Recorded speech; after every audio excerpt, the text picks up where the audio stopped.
Hello, hello. Welcome back. Hello. Good to see Hello. you. Great to see you, Teresa. Welcome back to episode 15 of Living Richly with Curo. I am Anne McCabe, CEO and partner here at Curo, and I'm joined as always by my awesome partner who has some exciting updates for us today. Hi, Teresa. Hi, I'm Teresa Roberts, COO and partner at Curo Private Wealth. I'm Thanks for so joining us. great. Yes, thank you. I'm so grateful to see you on the screen. I was like, uh-oh, is she gonna come home? I was this close to I had a changing my feeling. mind, but I no, had a I had to come back. I have responsibilities. I know you would yes. probably send a search and rescue team if I hadn't shown up today. No, I would have just gone myself. I would have been the search and rescue. Like, I know Right, where you just showed are. up. I will Just find showed up. you. I will hunt you down. You are coming home. All right. Well, we will get into that. But today's episode is the second part of our series. My spouse passed away. Now what? Last episode, which was episode 14, was the first part of the series. And if you did not listen to that, go back and check that out. We talked about the first phase of widowhood and what are some of the things that you both need to consider and should not worry about in that first phase. Today, we're going to talk about the second phase, which is growth. But before we get into that, I am dying to hear about this amazing trip, Teresa. So you are absolutely on the spot today first. Okay, no So worries. tell us about your trip. Yeah, so if you listen to our last podcast, I mentioned that I was going on vacation to Colombia, on Colombia. a trip with my sorority sisters from college. So we were in Cartagena.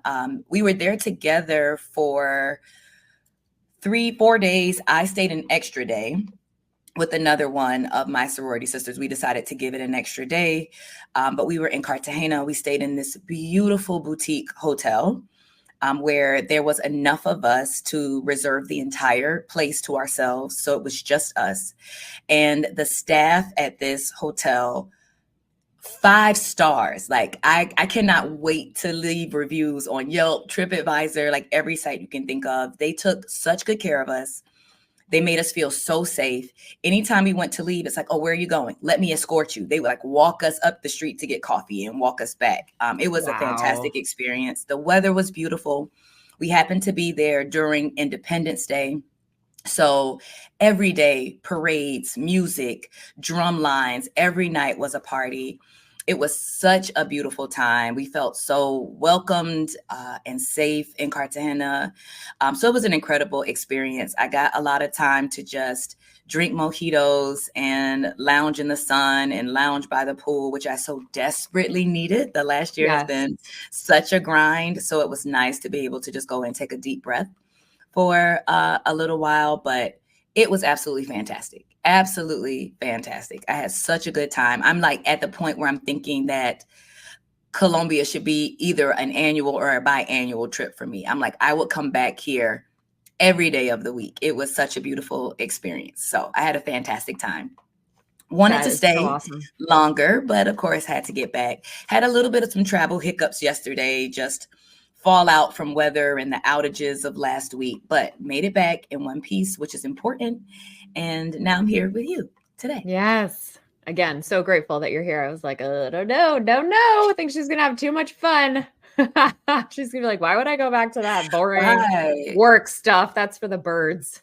Yeah. And then, of course, I'm here today. It's like overcast and drizzly, and I left I beautiful, know. warm sunshine. I'm like, oh, you could have at least given me sun, DC. Jeez. Yeah, you came back to some pretty terrible weather. It's been cloudy, I think, for like 3 days straight. So Wow. it's warm, but definitely no sunshine to be found Yeah. here recently. So Yeah. sorry about that. No, not your fault.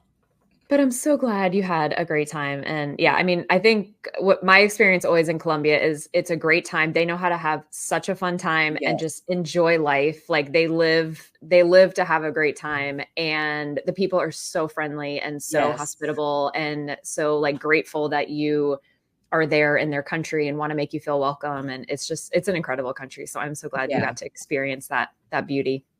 Yeah. It was wonderful. Absolutely wonderful experience. So It's definitely on the return list. There's some countries I visited where it's like, that was nice, don't need to go back. Colombia is Right. definitely on the must go back list. Yes. Good. Well, I look forward to hearing your plans Yeah, for the of next trip. course. Of course. So what did I miss? Tell me what's up with you. Oh, you didn't miss anything. Let me think. There was an assassination attempt on Trump. There was like the biggest global technology outage we've ever had. Biden dropped out of the presidential race. You didn't miss anything. There was Oh, like is no that news all? while you were gone. Nothing. Didn't miss a thing. No, just everything is status quo. There's no crazy. Didn't miss a thing. I saw someone online who said, can we just have some precedented events? I feel like we've had one unprecedented event after another for like the last 3 months. I just need something that's been precedented, please. Yeah, it has been bananas. Oh, Bananas. So here we are. Interesting here we times. are. But you know what's crazy? The markets remarkably have been quite, if anything, going up, but we haven't really Yeah. seen the volatility. Typically, we talk about how markets don't like uncertainty, and we've had quite a bit of uncertainty recently, and Yes. yet the markets continue to go higher, which is super interesting. We're bucking all the trends this year in the market. So Right. Yeah. for Nothing what is it's the worth. same. Nothing is the same, especially where the markets are concerned. So, Yes, it is super interesting. yeah. So, how are you?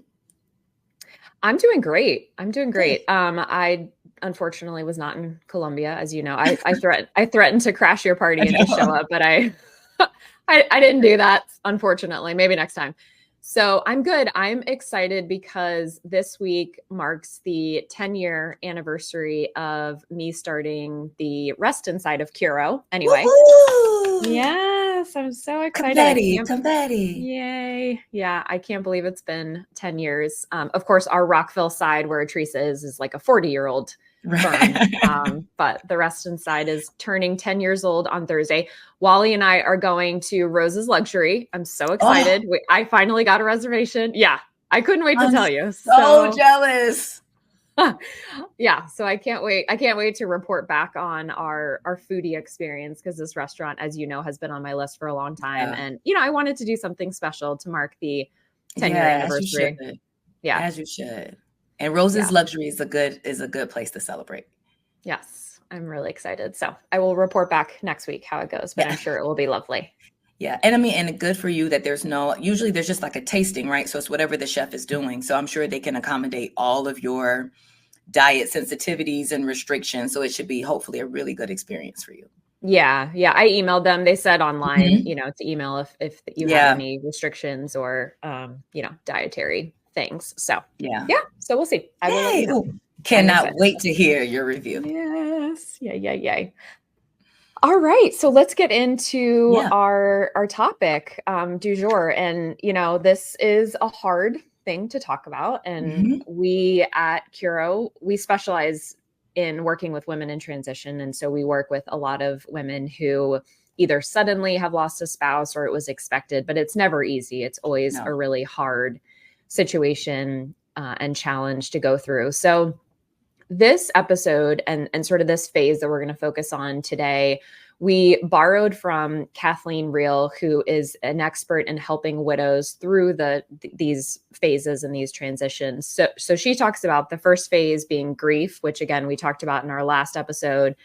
Today's episode, we're going to talk about growth, and then next week we'll talk about grace. So these are kind of the three phases, transitions that she talks about going through. So, last week we talked about some of the financial considerations, some of the immediate decisions to make, and then some of the things you can really hold off on. So today we're going to talk about this next phase, which hopefully by this point, the widow has gotten through the initial shock and numbness that you feel Mhm. when you go through this experience. And now she or he is ready to take care of some business. So we're going to talk about three things that should be considered in this phase of growth. So why don't you kick us off, Teresa, with the first thing that we recommend considering in this phase?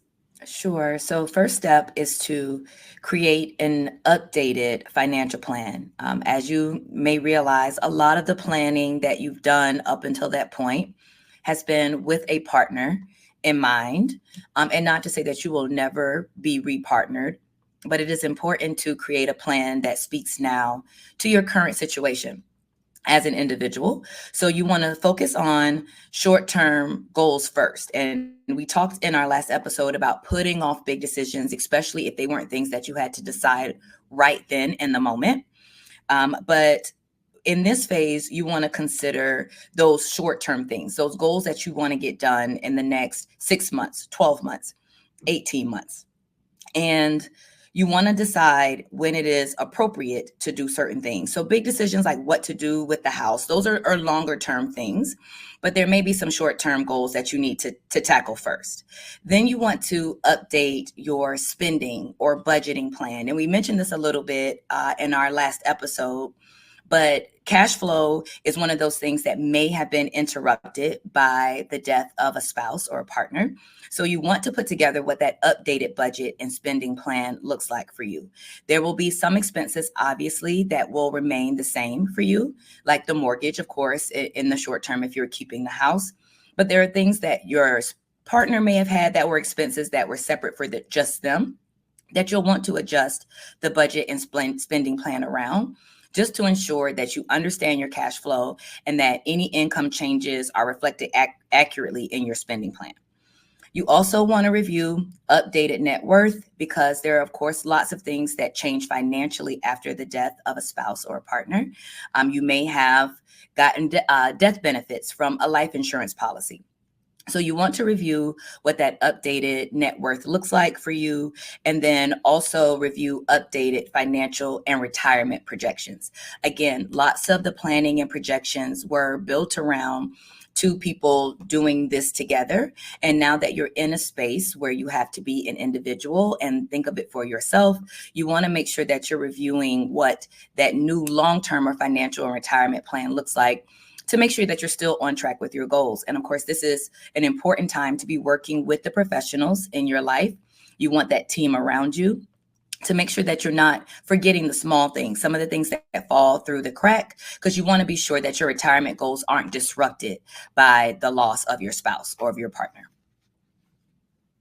Yeah, absolutely. And this is where working with a financial planning firm like us can be super beneficial, because one of the things that we love doing with clients, either if they're going through this sort of transition or even outside of that, is different scenario planning and showing them how different options and decisions will impact their projections, their financial plan, their probability for success or probability of success. So things like, if you do sell the house or if you stay in the house, what do those scenarios look like and what sort of long-term impact do they have? Or if you decide, you know what, I really don't like my job and I want to retire now, or I want to maybe work at a nonprofit, so I'm going to take potentially a cut in my income, or just different scenarios that you may be considering. It's really empowering to be able to see how those different paths impact your financial plan. Yeah, absolutely. And we've had that experience with clients where a female client of ours lost her spouse, and there was a substantial life insurance death benefit that was due to her. And she decided at that moment that, you know what, I just want to take a year off from work for a while. How does this impact me? How does this impact my children? How can I recreate income and cash flow now that my situation has changed so drastically? So it is important to revisit the plan at that time. Absolutely. So the second step we would recommend is, at this point, to go back and update your estate plan as well. So this is where we really want to make sure that you have updated beneficiaries. If you didn't do that in the first phase, probably your spouse was listed as your primary beneficiary. So we want to go back to all the retirement accounts, the investment accounts, the bank accounts, and make sure that we've updated those beneficiaries to whoever is now appropriate to list as beneficiary. And then any titles that need to be updated, for example, bank accounts, you want to think about. One of the things we do recommend, however, is for you to leave, if you had a joint bank account with your spouse, to leave that account open for about a year or so, because what you'll find is checks may keep coming in your spouse's name. And if you close down that joint bank account, now you have an issue where you can't deposit those checks. So we recommend, there's no harm in leaving that joint bank account as is for about a year or so. Just give it time so that checks can come in and clear and you don't have an issue with depositing those. Now, during this phase, you also want to make sure that you're working very closely with your attorney and your CPA to file an estate tax return. If there are taxes due, then those are due 9 months after the death of your spouse. But even if there aren't taxes due, because right now there's a very high exemption, there are some very compelling reasons why you may still want to file the estate tax return. Portability is something that comes to mind. So please make sure you're working closely with your attorney and you're aware of whether or not they think you should file that estate tax return. But in most cases, we do see that folks are going to file that return, even if there are not estate taxes due. And then, of course, we want to hook you up again with your estate planning attorney for your own estate plan, because this is where we want you to update your will. Again, things are very different now that your spouse is not with us, and updating that will is really important.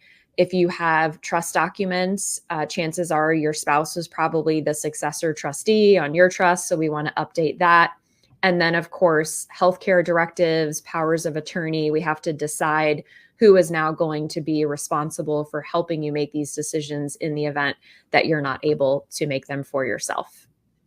Yeah, absolutely. And an estate attorney can also be very helpful if you have young children. There are cases where a person may lose a spouse or a partner unexpectedly when they're young and still have very young children. So you want to make sure that even if you didn't have trust before, you want to talk to an estate attorney about whether or not a trust is now appropriate, because you have to consider that there may be a chance that minors inherit assets.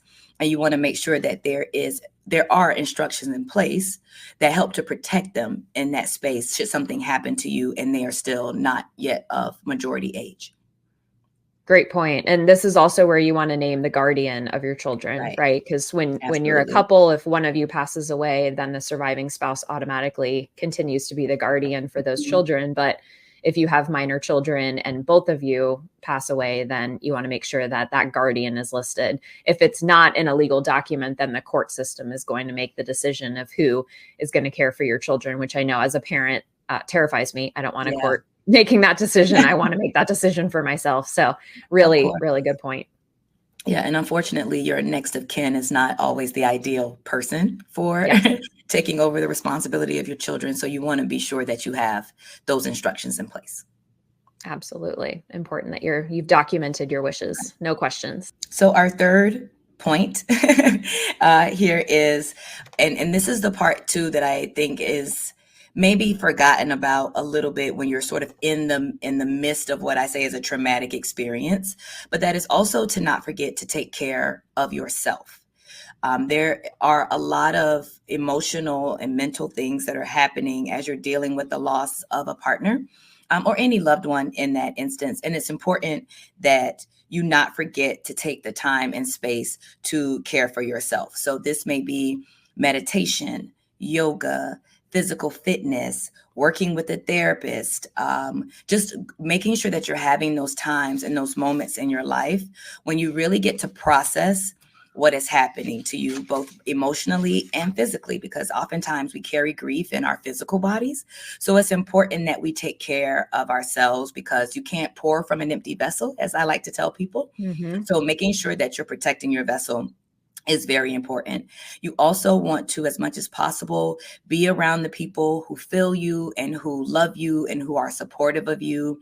Because as Ann and I can both attest to, losing someone that you're very close to can be a very lonely experience. And being around the people who lift you up, who fill you up, who love you and can support you are very important in this process as you go through grief. You want to consider, if you don't have a natural network of people, there are support groups, grief counseling groups, where you can be connected with people who share similar experiences that can be supportive for you. And then you just want to make sure that you're taking time to really think about what the next phase of your life is going to look like. Again, things will change and can change, but it's important that you at least take the time to visualize what the next year of your life would look like. As I referenced, I had a client who decided, I don't want to go back to work right now. I want to take a year to just be ever present with my young children. So she knew that in that next year, she wanted to focus on family. So giving yourself the time and the space to really think through what's important to you, what's next for you, so that you're not just blindly sleepwalking right through every day, that you're actually being deliberate about what this next phase of your life is going to be like is really, really important.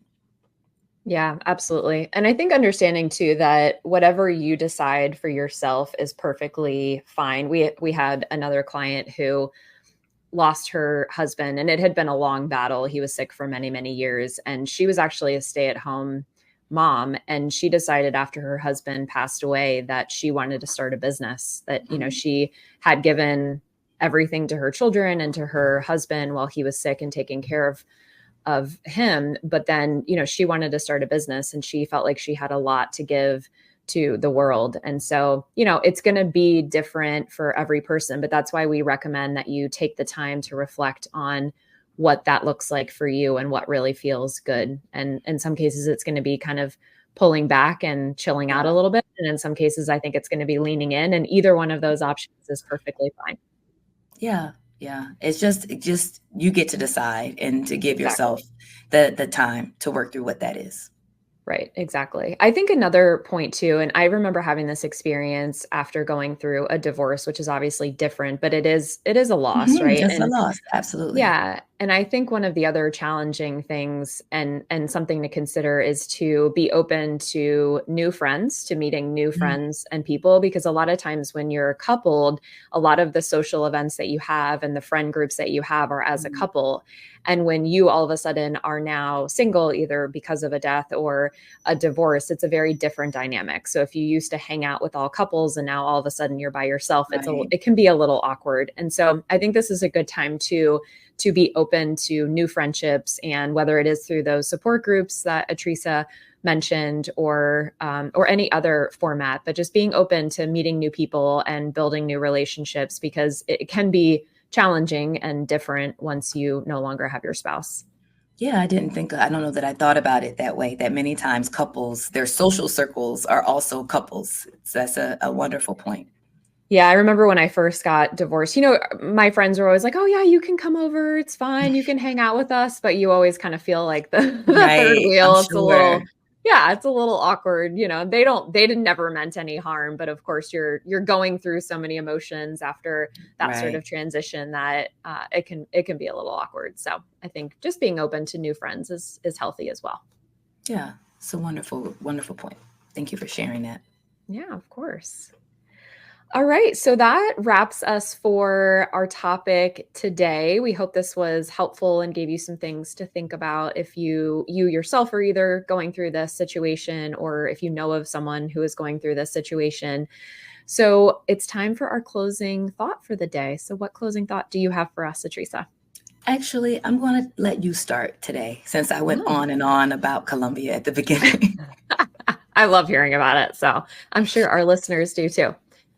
Okay, I'm happy to go. So I have been reading about a Japanese concept. I don't know if I'm pronouncing this correctly, but I'm going to do my best. Ikigai. Have you ever heard of this? Ikigai? No. So it translates to basically life purpose.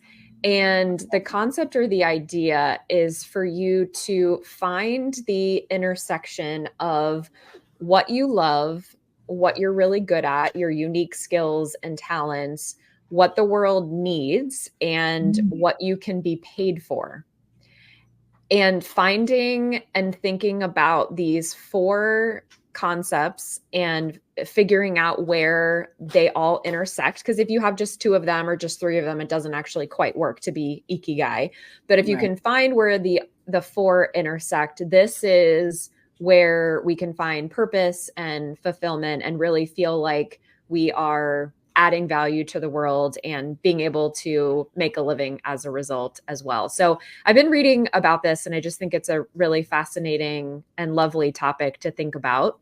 So I thought it was especially appropriate for this episode, because if you do find yourself in a situation where you're really everything's on the table, right? So this is a chance for you to decide what this next chapter of your life is going to look like. I thought that was a beautiful way to approach maybe the next phase of your life. I've heard it referred to as dharma too, which is like life purpose, but this ikigai concept is really beautiful. And if you Google it, you can see some really cool diagrams of the circles and how they intersect. So will you share the four again really quickly? Sure. So what you love, what you're passionate about, what you're really great at, your unique skills and talents, what the world needs, and what you can get paid for.